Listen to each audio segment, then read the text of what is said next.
We are proud to present Concrete Innovations, the environmental impacts of building materials. Joining us today is Mr. Tien Peng from the National Ready Mix Concrete Association and Build with Strength. Tien is NRMCA's Senior Vice President of Sustainability, Codes, and Standards. Based in Seattle, Tien is the industry advocate for codes and green building protocols. He is a longtime sustainability leader promoting deep green practices and social responsibility to various industries, from builders to manufacturers to NGOs.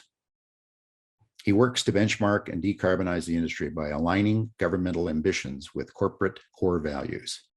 Over the past 2 decades, Tien has collaborated with external partners and internal stakeholders to ensure buildings and facilities are safe, healthy, and resilient. He served on the State Building Code Council and advised the Washington State Legislature on building code adoption. He also facilitated the creation of the LEED Homes rating system as a committee member for the U.S. Green Building Council, as well as a reviewer for the International Code Council, National Institute of Standards and Technology, ASHRAE, and ASTM standards. Tien holds a master's degree in architecture from the University of Houston and a Bachelor of Engineering in Mechanical Engineering from the State University of New York at Stony Brook. Please welcome Tien Peng. Thanks very much, Bill. Much appreciated. And I will talk about concrete and innovations in concrete today. There's tremendous growth happening throughout the world, and materials are used to support that kind of growth. For our material, the concrete material, concrete is used in every structure where people live, work, and play, and it's the literal foundation of what connects us. Concrete doesn't burn, rot, or rust, and concrete is economical, available everywhere, and made from the most abundant material on the planet, usually from local sources. It's also used in infrastructure to deliver our drinking water and to remove our wastewater. It's a material that has helped build modern society and will likely be a part of improving modern society for some times to come. Concrete is a versatile material with all the formulations and mixes designed with different strength classes all in the same factory within minutes of each other. And so it is also versatile from an architectural standpoint and has been used for thousands of years. It is economical, as I mentioned. It is used so much because it is so, and it has the least pricing volatility, as you see from the producer price index. And so the stability of the material has helped developers plan for future projects.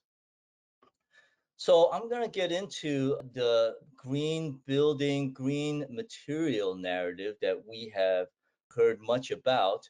Just to be clear, no building is built with one material. So all materials have to work together in unison to create a functional whole for a building. And so there's no wood building without concrete foundation or core. There's no steel building without concrete, and so on. So there's glass in every building. And so the material narrative that we've been hearing has been much about the competition of materials, when in reality, all materials work together.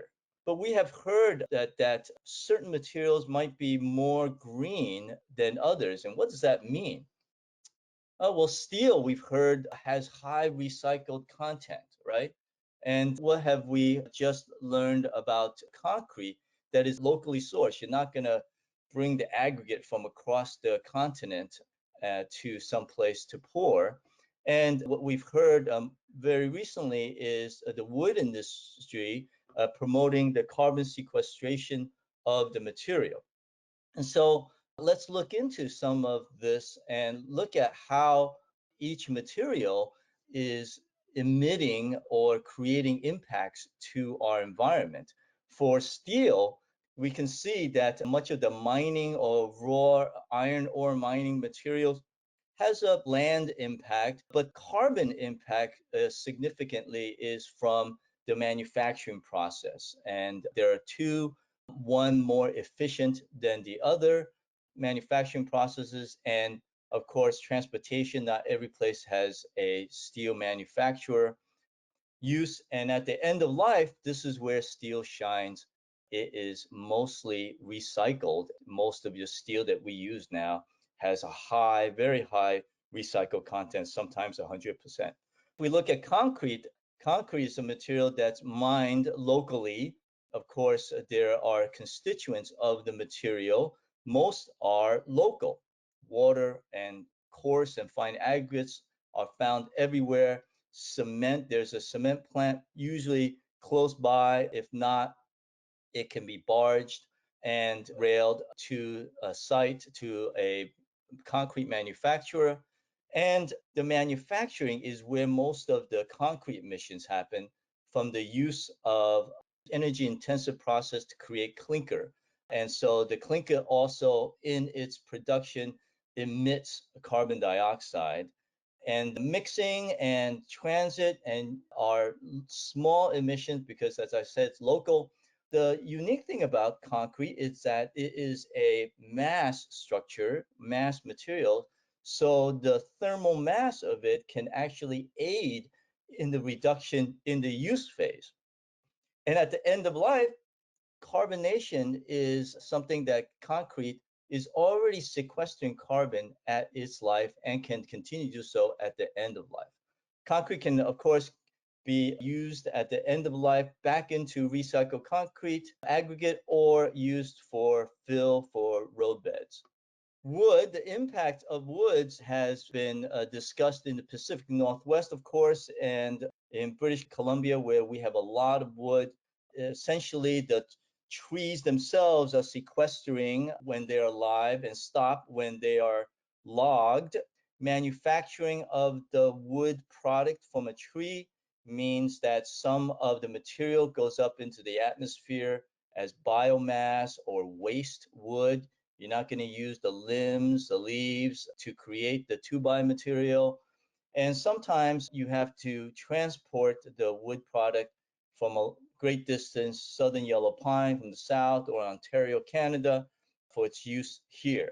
And then at the end of life, most wood products are disposed of and release CO2 through decomposition, but some can be used if they're large members. So we see that, in fact, when we look at the environmental impacts of materials, we have to consider the whole life cycle, take a life cycle perspective, and the claims that we have made in the past are essentially just single attributes, recycled content, whatever, local, single attributes that are just proxies for what is truly sustainable. And what's truly sustainable is looking at the whole life cycle of the product. So for concrete, I will go over each life cycle and look at some of the opportunities for innovation, as the title of the presentation is about.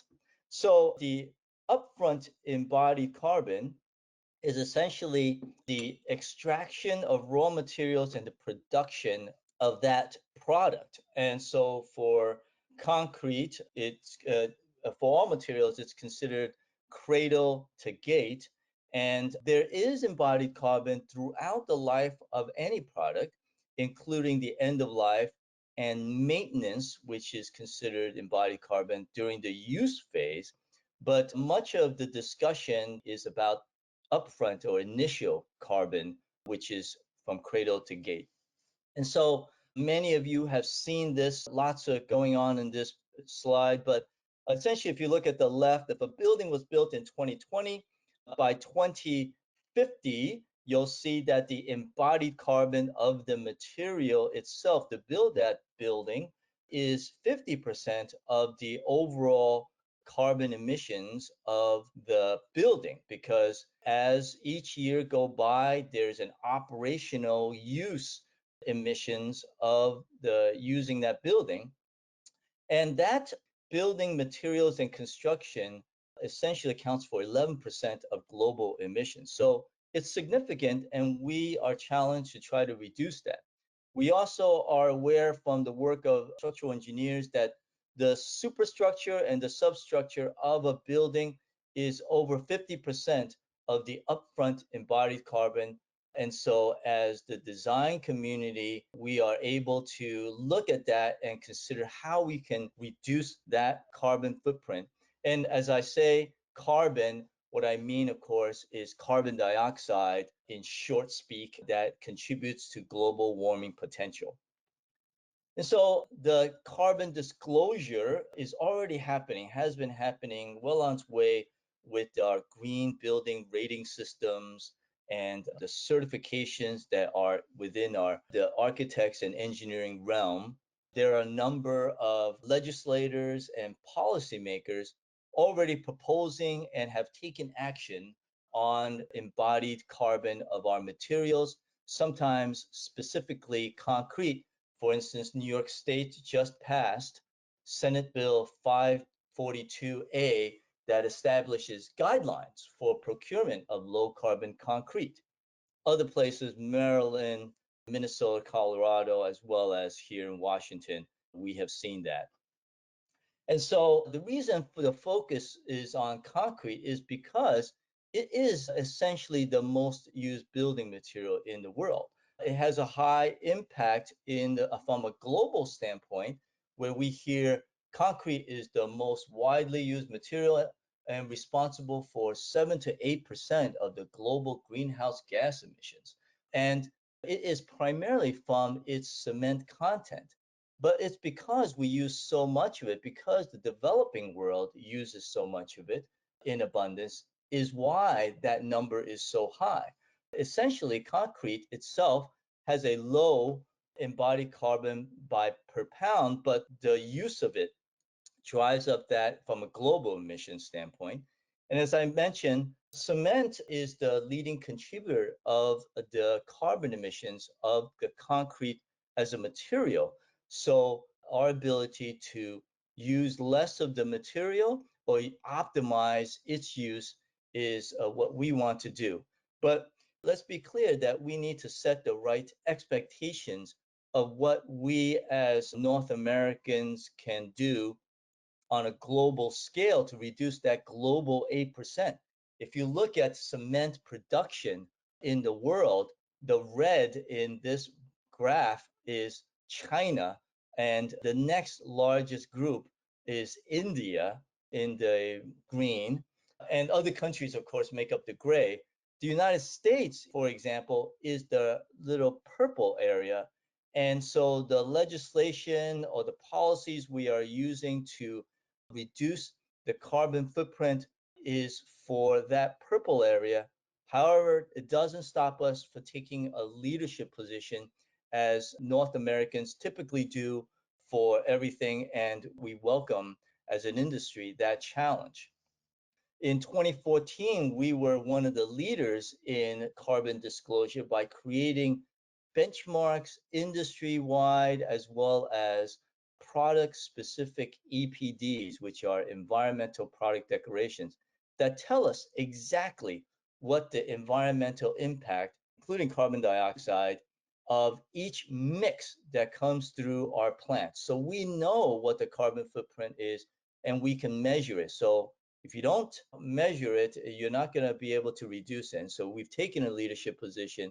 There are over 36,000 concrete products with EPDs out there.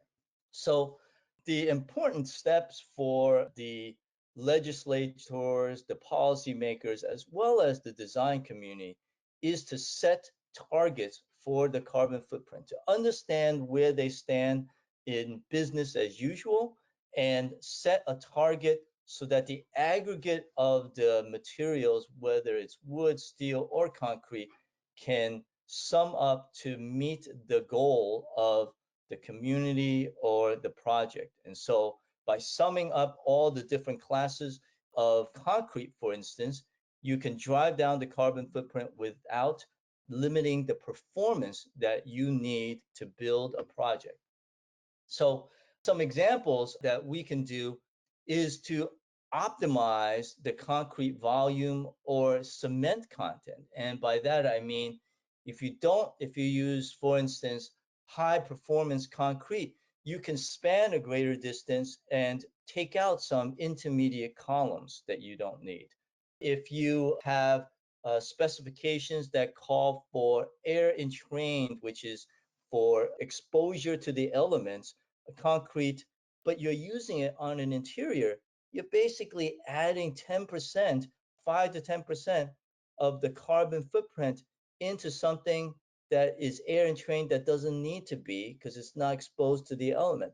So specifications are very important, and trying to limit the cement content through replacement of that cement. Because as I mentioned, cement is the largest contributor to the emissions from concrete. And so we have done this for many years now, is to use industrial byproducts. In the past 20 years ago, it might have been novel and an innovation because we think we're throwing garbage right into our concrete and saying, hey, we're doing some recycled content. But the reality is we realized that SCMs such as fly ash, slag, or silica fume improves the strength and durability of concrete and helps its performance while reducing the carbon emissions. An innovation that is being widely touted and being used now, we see, has been used in Europe for many years, is blended cements. And the blended cements we have that are used here are many examples. Portland limestone cement is now we are taking hold, at least in the Pacific Northwest. We're seeing a lot more use of it. And automatically, without sacrificing performance, we can use this innovation to drive down the carbon content of concrete by 10%. I mentioned high performance concrete, even ultra high performance concrete can help because it has improved strength, ductility, and has a self-healing properties as well as more resistance to the elements such as chlorides, acids, and sulfates. And so opportunities abound for innovation in terms of the type of concrete and cement we are seeing. There are a number of great innovations happening in terms of carbon capture, capturing carbon dioxide from commercial uses. The same carbon dioxide that goes into your can of Coke or Pepsi can be used to inject into concrete and reduce the amount of cement needed to achieve the same strength. And similarly, another organization is using mineralization of carbon to create aggregate. And these are some game changers that we can hope to use in the near future to drive down carbon to zero or even negative. We've seen already commercialized examples of both of these, as well as many other innovations with regards to enhancing strength while capturing carbon dioxide. Here's an example of the carbon injection, dousing of the concrete mix with carbon. It essentially, for this building in Atlanta, sequesters 680 metric tons of carbon dioxide. So there are also lots of innovations that might not be commercialized, such as this graphene, which is sort of graphene concrete, which is the nanotechnology of concrete. Graphene is thin, lightest compound that we know, but yet 100 times stronger than steel. It is inexpensive, the same graphene you've seen in pencils. And so it requires, again, less cement to make concrete. And so these are all innovations happening at the embodied carbon stages of our material and much more.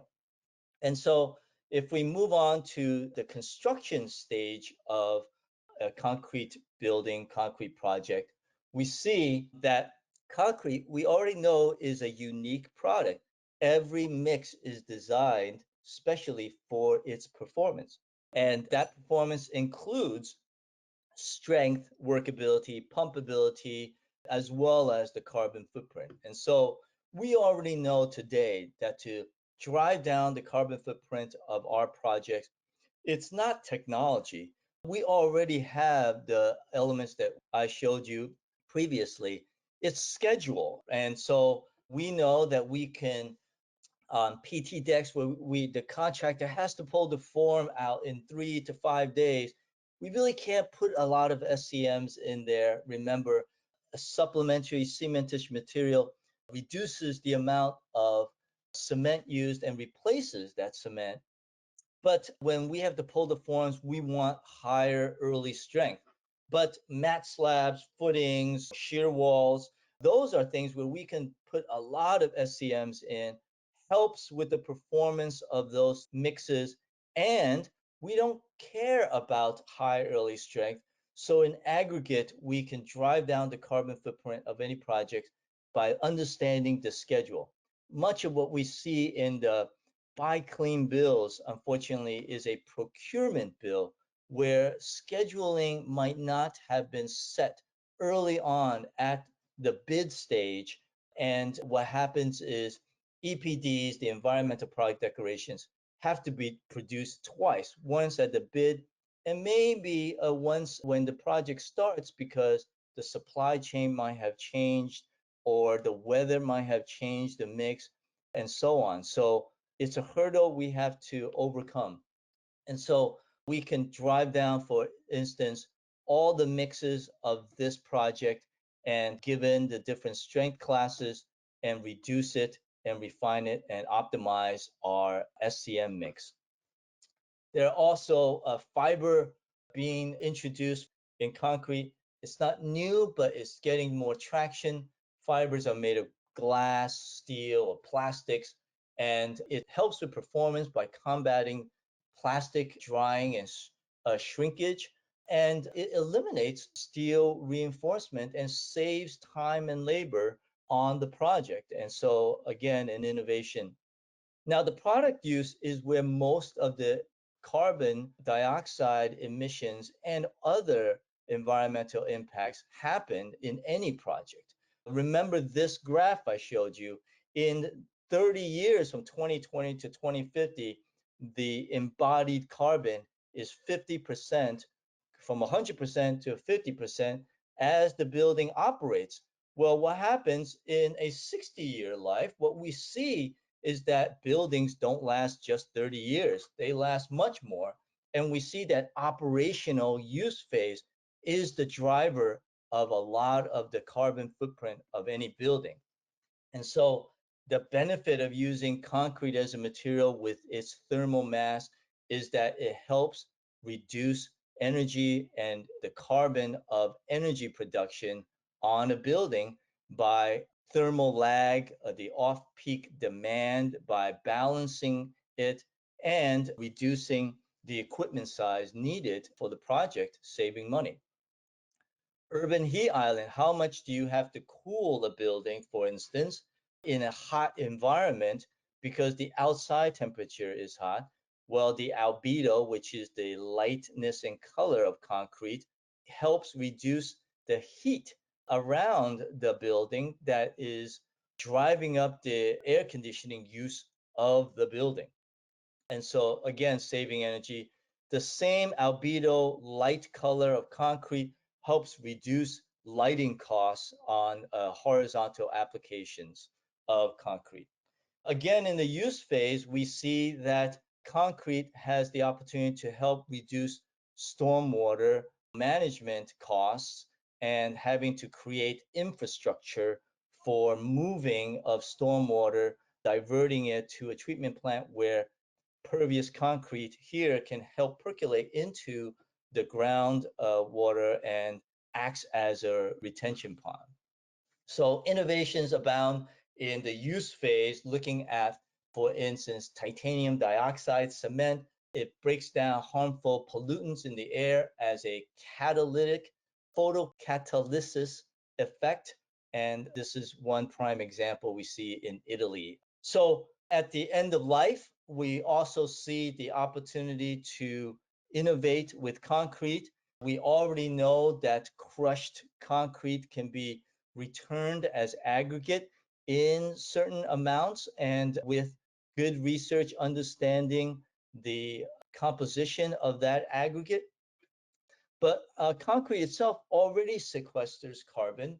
And we already know that Bill, in fact, did a research project which talks about how concrete during its life already reabsorbs, by one research, 40% of what it released from creating the clinker in the cement production process. And so, not the energy use, of course, but reabsorption already happens.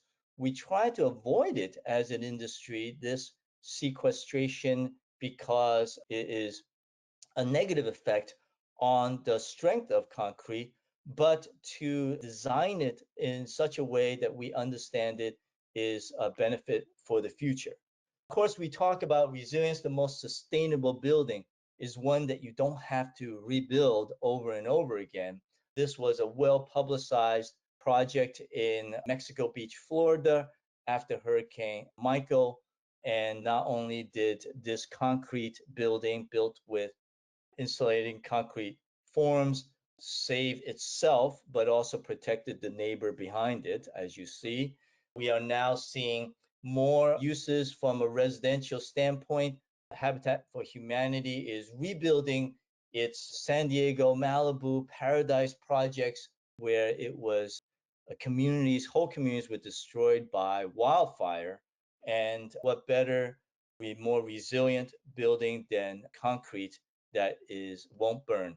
In areas where we see seismic loads as well as high winds, we can actually have an opportunity to use bendable concrete, which has 300 to 500 more tensile strength than normal concrete and can absorb the energy that is put on a structure, whether it's a bridge or a building, so that it remains intact during a disaster event. It has self-healing properties and keeps the cracking relatively small, and has already been commercialized and being used.